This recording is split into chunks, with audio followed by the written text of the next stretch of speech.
Welcome to First Downs, Fourth Downs, and Touchdowns today. I know it's been a while. I have been on break for multiple reasons, but I am back now. SEC Media Days has just wrapped up for this offseason, and I figured it's time to get back into things. So, before preseason camp starts and the season begins, I'm going to do 14 videos. Each one is going to be on a different team in the SEC, what happened last year with them, an update on what on anything occurring, and what I think they will do this year. In this video, we'll be starting off with the LSU Tigers. They went 10-4 last season, 6-3 in the SEC. Now, before we talk anything else about what they did, I will admit I was wrong. Last year, I had them going 4-8. I did not have faith in Brian Kelly, nor did I think he would lead his team to success, and in my opinion, the hardest conference in college football. I'll admit I was dead wrong. He defeated Nick Saban in his first year in the SEC. He won the SEC West, and he lost in the SEC championship game to Georgia, 30-50. Might seem like was pretty bad, but I mean, first year you make it all the way there, very impressive. And then they go on to defeat Purdue 63-7 in the Citrus Bowl. I'd want that money back if I went to that game. Some notable games last season include their win versus Alabama, 32-31 in overtime, and their loss to Florida State, 23-24. Now, some notable things that I thought about LSU last season is after that loss to Florida State, I mean, truly a heartbreaker, the craziest ending. They bounced back, and I mean, I'm pretty sure they were 0-2 at the beginning of the season, and then they just went back and they won out. I'm pretty sure they won out. Oh, wait, except for Texas A&M, excuse me. But, I mean, they bounced back quickly. They went on to win. That being said, I also praise Brian Kelly for his boldness to go for the two-point conversion against Alabama. I mean, I think it'd be pretty tough for a lot of the coaches to do it. I mean, a lot of them probably play it safe, but he did it, and it earned them to win. Now, last season, let's talk about some stats real quickly. Last season on offense, they were 24th in points per game with 34.5, 28th in yards per game with 453, 269 pass yards per game, and 184 rush yards per game, 29th in the country and 40th in the country respectively. And all of this is okay. I mean, obviously, it definitely has room for improvement. I would want to move it up as well. But the key stat, besides offense and defense, is that they're 125th in special teams. We'll get to that later in the video. However, on defense, they allowed 22.5 points per game, tied for 33rd in the country, 355 yards per game, 41st, 206 pass yards per game, 32nd, and 148 rushing yards per game, which is 63rd in the nation. They also had 29 sacks on the season, tied for 54th, and 7.5 of them were coming from Harold Perkins Jr., who we'll mention definitely later in this video as well. Now, we've talked about last season. Now it's coming on to this season. Let's talk about some players and some overturn, because every team has overturn in college football. They have 15 returning starters this year, 8 on offense, 7 on defense. I want to look at offense first. I mean, several offensive linemen, including most of its rushing yard producers, including Josh Williams, Noah Cain, and, of course, Jaylen Daniels, who is a great quarterback, as he proved last year. He's definitely a good rusher. Definitely a very good dual-threat quarterback. And I'm going to get into Jaylen Daniels, actually, just for a few more seconds. After last season, he passed for 2,900 yards, 17 touchdowns, only 3 interceptions, with a 68.6 completion rate. I'd say that's pretty good. Definitely. I don't think people were talking about Jaylen Daniels like he was when he was at Arizona State, but he definitely came to LSU, and he proved he is the quarterback that you want on your team. And then, as I mentioned before, a dual-threat quarterback. Rushed for nearly 900 yards and 11 touchdowns last season. I mean, he definitely makes it harder for defenses because on one hand, you got to guard the pass, but at the same time, he could just run out for 10, 15 yards. You never know. But this year, people definitely see him as a Heisman contender. I agree. I don't know depending on how Brian Kelly runs the team, I don't know if he can get the stats to become a Heisman winner, but I know he definitely will be valuable to his team. And I think people in the country will see that, and I think he definitely has a shot at the Heisman. This offense does evolve with the development of Daniels, and I think Brian Kelly knows that. I believe he mentioned it in SEC Media Days, and I believe that's what a lot of their focus is going on into the year. But of course, after Daniels, you got to figure out what's next. I mean, what if he gets hurt? That's why I believe you should always go and look at depth at your quarterback position. You can't just put all your faith in. Put all your faith into one guy, because what if he gets hurt? I mean, we saw that with Bryce Young last year.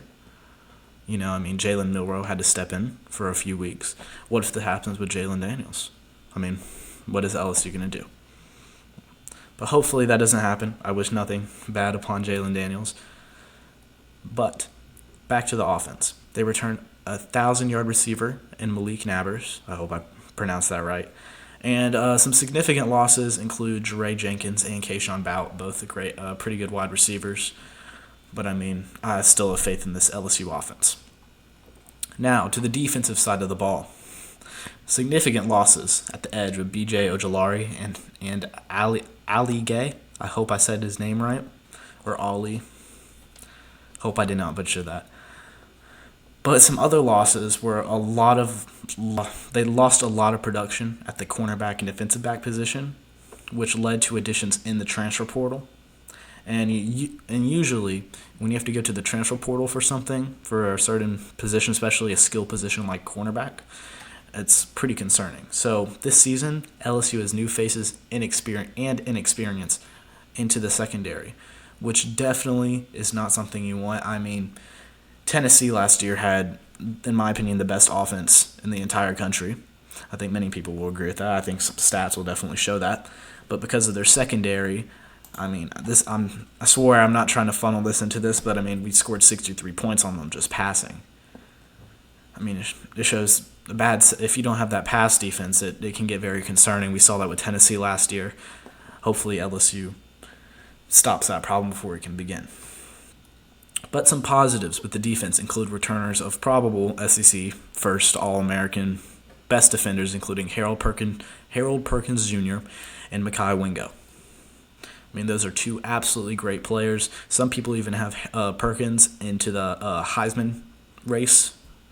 I don't know if I'd put him there yet, considering how iffy the Heisman is with most of the past 10. I think it's definitely over half of the last Heisman winners being quarterbacks. It's clearly a dominance with quarterbacks. That's the biggest stat producer. That being said, I would love if he won it, and I think he's going to have a great season. And LSU ranks 4th in the ESPN FPI rankings. Now, here's a question. I talk about stats. I talked about players. I want to ask a question to everybody. What would you guys say if I just said 2 words? Another 2019. The last time LSU brought back this much production, 2019 happened.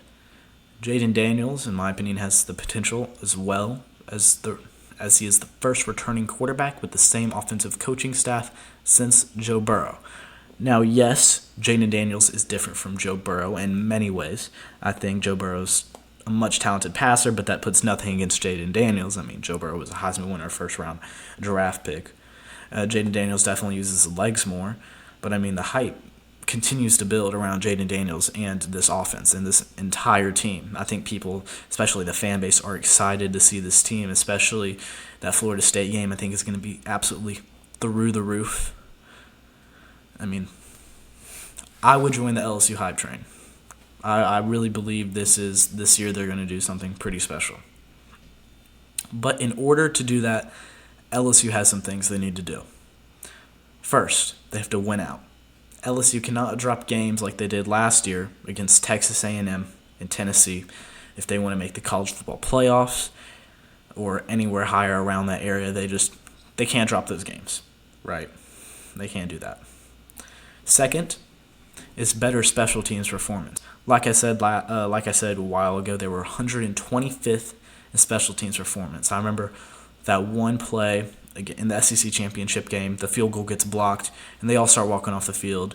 And I don't remember who it was on Georgia, but they noticed, refs did not blow that whistle, picked it up, ran it back for a touchdown. I mean, it's plays like that that can really cost you a game. And I feel like I could speak from this as a South Carolina fan, because last year, I mean, and special teams won us against Clemson. I mean, we had Kai Kroger punting it miles down the flip the entire field and more to put him in a terrible position, and 2 fumble recoveries, one off a punt and one off of a kickoff. I believe there were 2 punts, actually, excuse me. But I mean, it shows special teams, it may not be a big stat you see because it's not offense or defense, but those hidden yards and hidden turnovers, etc., just points, extra points, it all adds up, and it's something it's a phase of football that's definitely underrated, and you need to win that if you want to win a football game consistently.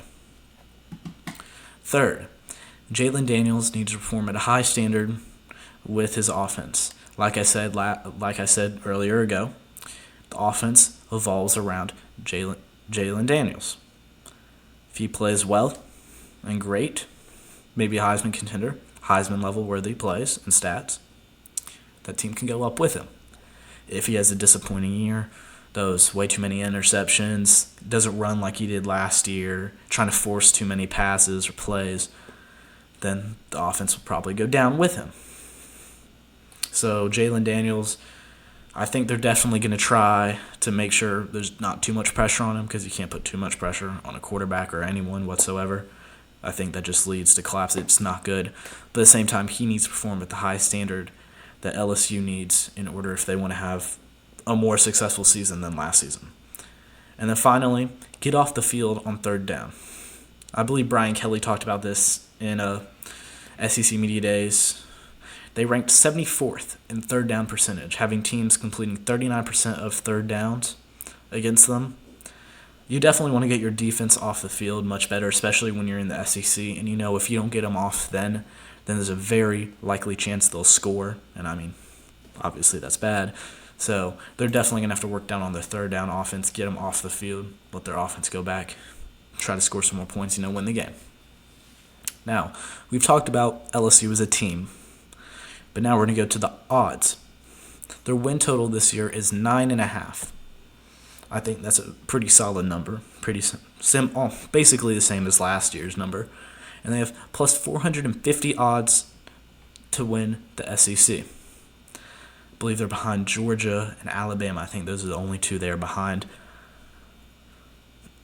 I'm conflicted on whether I'd put them behind Alabama, considering they're the SEC West reigning champs. But at the same time, we know Alabama's Alabama. But I think until LSU does this consistently, I think after year 2, let's say LSU wins the SEC West again, makes it to the championship, heck, even wins it. If they consistently do this, then they could do what Bama has done for the past few years. And then they have 1,400 plus odds to win the national championship. Yeah, ESPN has them at a 20% chance of winning the SEC West. Just want to make that clear. Alabama, last time I checked, according to ESPN, holds a 74% chance. I believe Texas A&M and Arkansas hold a 2% chance, and then just gets lower after that.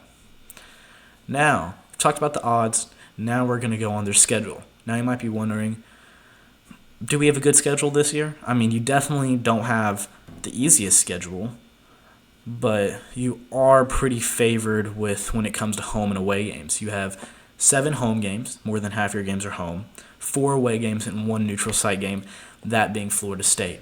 Now, September 3rd versus Florida State will definitely be the tone setter, in my opinion. If you went Florida State, people see that as a college football playoff potential team. Same for LSU. So I feel like whoever wins that really sets the tone for their season on how high their ceiling can be for the year. So next week after September 3rd, you have Grambling State. Then you have Mississippi State. You start to get into conference play. Arkansas, Ole Miss, Missouri, Auburn, Army. Then you have a bye. And then November 4th, you go to Alabama, Bryant-Denny Stadium. Alabama is definitely going to be looking for revenge. That game will definitely probably be the most interesting game of the week if they both go on track like they usually do, undefeated, But that's definitely a game to watch, November 4th weekend. And then they go next week to Florida. And then they play Georgia State. And then November 25th, Texas A&M. I believe this would be a revenge game in sort because they kind of dropped the ball on that one last year. But, I mean, if you had to ask me, looking at their schedule, and then I look at their over-under, which is 9.5, I would agree. Probably, if not more, maybe 10.5, maybe even 11. I see their hardest games being Florida State, Alabama, Texas A&M. I think Texas A&M will definitely do better this year. Maybe they'll catch them off guard again. I do not know. I don't know yet. Of course, the SEC West is not an easy division to play in at all, so it's possible that they drop a game. It's very possible. So I'd say I'd probably go with the over, but just slightly, on 9.5 for LSU. So that's my predictions for the LSU Tigers. I think they'll take just a higher step forward this year. I don't know how high, if it makes CFP, or maybe even win the national championship. Maybe just win one more game than they did last year, go 11-3 instead of 10-4, and maybe set it up for 2024 to be their year. But I do have, unlike last year, like last season, I do have confidence in this LSU football team, and I think they will be doing great things this year. This is First Downs, Fourth Downs, and Touchdowns. Thank you for watching today, and if you see this and you want to comment what team you would like to see next from the SEC. Go Gamecocks. Have a great day.